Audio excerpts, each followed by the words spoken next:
जय हिंद दोस्तों। तो आज हम लोग देखेंगे कि और जानेंगे इस वीडियो में कि ज़मीन सर्वे क्या है, फ़ायदे ज़मीन सर्वे क्यों कराना है ज़रूरी, और सर्वे कितनों दिनों तक चलेगी और सर्वे में कौन कौन से कागजात लगेंगे। इस सारे चीज़ टॉपिक को लेकर के हम लोग बात करेंगे। क्या कि 15 ऐसा टॉपिक है जो कि आप लोग के जानना बहुत ज़रूरी है। बहुत लोगों को कन्फ्यूज़न है और समझ में नहीं आ रहा है कि सर्वे क्यों हो रहा है, किस लिए हो रहा है, इसका क्या कारण है, क्यों नहीं डॉक्यूमेंट मिल रहा है। तो सभी बात पर हम लोग चर्चा करेंगे और जानेंगे पूरा A to Z जानकारी। तो आप लोग वीडियो में बन रही है कंटिन्यू, आपको पूरा जानकारी हम देते हैं। तब वीडियो को स्टार्ट करने से पहले आपसे छोटा सा एक रिक्वेस्ट है कि अब भी चैनल को सब्सक्राइब नहीं किए हैं तो चैनल पर पहली बार आए हुए हैं तो चैनल को सब्सक्राइब कर लीजिए और वीडियो को क्या कि लाइक कर दीजिए, क्योंकि लाइक ही हमको मोटिवेशन देता है। चलिए हम लोग वीडियो को स्टार्ट करते हैं और देखते हैं कि क्या है इसमें और क्या है फ़ायदे, क्या है घाटे और क्यों है ज़रूरी। तो सबसे पहले ऊपर से आते हैं और जानते हैं कि ज़मीन सर्वे करना ज़रूरी है या नहीं। देखिए, भूमि सर्वे क्यों है ज़रूरी। यह अभियान इसलिए ज़रूरी है ताकि ज़मीन के अधिकारों में पारदर्शिता रहे। अगर कोई विवाद है तो उसे सुलझाया जा सके और ज़मीन के रिकॉर्ड को अपडेट किया जा सके। सरकार चाहती है कि अगर सरकार यह चाह रही है कि ज़मीन सर्वे इसलिए करना ज़रूरी है ताकि सब किसी का काम डिजिटाइजेशन हो और सबका डाटा मेरे पास हो। जिनके दादा परदादा के नाम से ज़मीन हो, उनके नाम से चल रहा है, तब उनके नाती पोता के नाम से हो जाए, बेटा के नाम से हो जाए, इसलिए ज़रूरी है। और इसके बाद नीचे आते हैं, हम लोग देखते हैं कि सर्वे क्या क्या फ़ायदा होगा।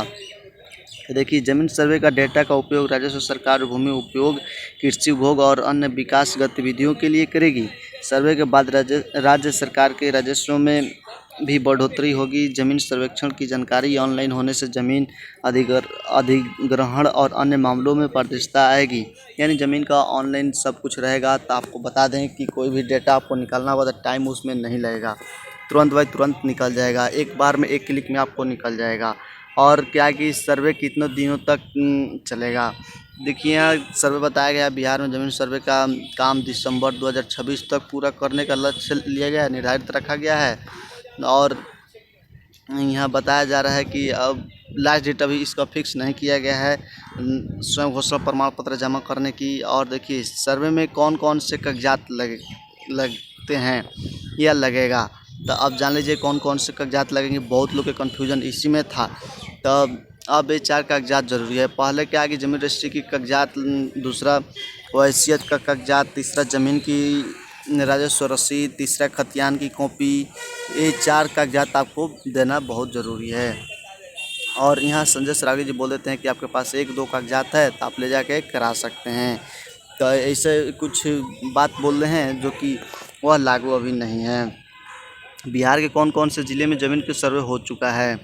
तो देखिए, इस सर्वेक्षण में बेहतर करने वाले ज़िलों का नाम दे दिया गया है। शेखपुरा, बेगूसराय, बंका, जहानाबाद और लखीसराय शामिल है। राजस्व एवं भूमि सुधार विभाग ने 161 गाँवों में भूमि क्या कि सर्वेक्षण एवं बंदोबस्त की अधिसूचना जारी कर दी गई है। यानी इसका काम फाइनल कर दिया गया है। इसमें सबसे तेज़ काम इसी जिला में हुआ था और यह फाइनल हो चुका है, 661 गाँवों की काम। और ज़मीन सर्वे क्या है, पेपर चाहिए, क्या क्या पेपर चाहिए। बिहार भूमि सर्वे के लिए 3 दस्तावेज़ों को जमा करना होगा। उसमें अपनी ज़मीन का रकबा, चौहद्दी, खेसरा जानकारी घोषणा पत्र में देनी होगी। जमाबंदी यानी मालगुजारी और रसीद की फ़ोटोकॉपी भी देनी होगी। साथ ही यदि खतियान की नकल उपलब्ध हो तो वो भी देना होगा। यानी आपको यह 3 कागजात आपको देना होगा। यानी चौहद्दी, खाता, खेसरा, यह जानना ज़रूरी है और देना ज़रूरी है। जानकारी घोषणा पत्र भर के देना होगा और जमाबंदी यानी मालगुजारी देना होगा, जो रसीद होता है। और देखिए, किसी सर्वे का क्या क्या लाभ होता है। तो देखिए, मापनीयता एक सर्वेक्षण को सैकड़ों या हज़ारों प्रतिभागियों तक सीमित करना, एक एक करके साक्षात्कार करने की तुलना में कहीं सभी सर्वेक्षण उत्तरदाताओं के एक ही प्रारूप के समान प्राप्त होते हैं, जिसके उत्तरों को बेहतर तुलना की जा सकती है। और देखिए, सर्वे का क्या नया नियम है। तो सर्वे का राजस्व एवं सुधार विभाग ने नए सिरे से ज़मीन का अधिकार अभिलेख तैयार कर रहा है। इसमें रैयत का नाम, खाता, खेसरा और रकबा का डाटा लिया जाएगा। इसके अलावा हवाई एजेंसी द्वारा खेसरा नंबर सहित विशेष सर्वेक्षण नक्शा एवं ऑनलाइन पंजी दूर से जमबंदी संख्या और जमबंदीदार का नाम क्या है कि लिया जाएगा। ये नया नियम है। और सर्वे रिपोर्ट आने के कितना समय लगता है। तो गृह सर्वेक्षण स्तर पर एक और 2 में आम और 3 से 5 दिन लगते हैं, जबकि पूर्ण रचनात्मक सर्वेक्षण में 10 कार्य दिवस तक लग सकते हैं। हालांकि समय की मात्रा अलग अलग हो सकती है, इसलिए सर्वेक्षण से पूछें कि उन्हें निर्देश देने से पहले कितना समय लगेगा। अधिक जानकारी के लिए गृह सर्वेक्षण के प्रकार और लागतों पर हमारी मार्गदर्शिता पढ़ें।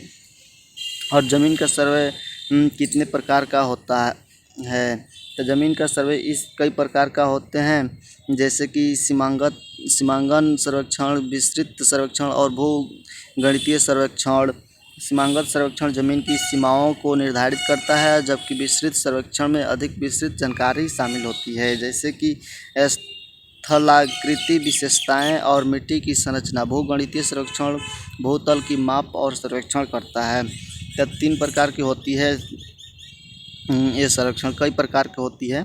और देखिए यहाँ बताया जाए, सब चीज़ एक्सप्लेन करके बताया जा रहा है कि विशेष विवरण। सीमांकन सर्वेक्षण, यह सर्वेक्षण ज़मीन की सीमाओं को निर्धारित करने के लिए किया जाता है, जैसे कि प्लांट के किनारे या खेत की सीमा। विशेष सर्वेक्षण, यह सर्वेक्षण सीमांकन सर्वेक्षण का अधिक विस्तृत होता है। और यहाँ आप देख सकते हैं कई प्रकार के दिया गया है। बिहार का लास्ट सर्वे कब हुआ था। तो बिहार का लास्ट सर्वे बिहार में अंतिम भूमि सर्वेक्षण 1911 में ब्रिटिश शासन के दौरान किया गया था। अब फिर से 31 दिसंबर 2024 से स्टार्ट हुआ है। बिहार में सर्वे में अमीन की सैलरी कितनी है। तो 21,700 से लेकर 69,100 प्रति माह के बीच है और केवल 3 में वर्गीकृत है। और देखिए यहाँ बताया बिहार में ज़मीन का सर्वे क्यों हो रहा है। तो एवं बंदोबस्त के जागरूकता अभियान श्रृंखला 2 के तहत यह अभियान ज़मीन से जुड़ी अधिकारों को साफ करने के लिए, इसलिए विवादों को सुलझाने और ज़मीन के रिकॉर्ड को अपडेट करने में मदद मिलेगी। ज़िले के कई प्रखंडों में सर्वे का काम तेज़ी से चल रहा है और हो रहा है। ज़मीन का सर्वे कैसे चेक करें, तो इसका पूरा जानकारी हम A to Z बता देंगे, वो आप लोग कमेंट बॉक्स में बताइएगा। हमें भूमि का सर्वेक्षण करने की आवश्यकता क्यों है। भूमि सर्वेक्षण स्थानीय भवन संहिताओं, जोनिंग कानूनों और पर्यावरण नियमों के अनुपालन को सुनिश्चित करने में मदद करते हैं। सटीक और सर्वेक्षण नियमों, नियोजन अनुमति और भवन परमिट प्राप्त करने के लिए आवश्यक दस्तावेज प्रदान करते हैं या प्रतिष्ठा करते हैं। प्रस्तावित निर्माण सभी नियम आवश्यकताओं को पूरा करता है। गांव का सर्वे कैसे किया जाता है, इसका जानकारी हम नेक्स्ट वीडियो में देंगे, क्योंकि पूरा वीडियो बहुत लंबा चौड़ा हो गया। अगर यह जानकारी अच्छा लगा होगा तो वीडियो को आप लाइक करके चैनल को सब्सक्राइब कर लीजिए। मिलते हैं किसी नेक्स्ट वीडियो नए टॉपिक के साथ, तब तक के लिए धन्यवाद।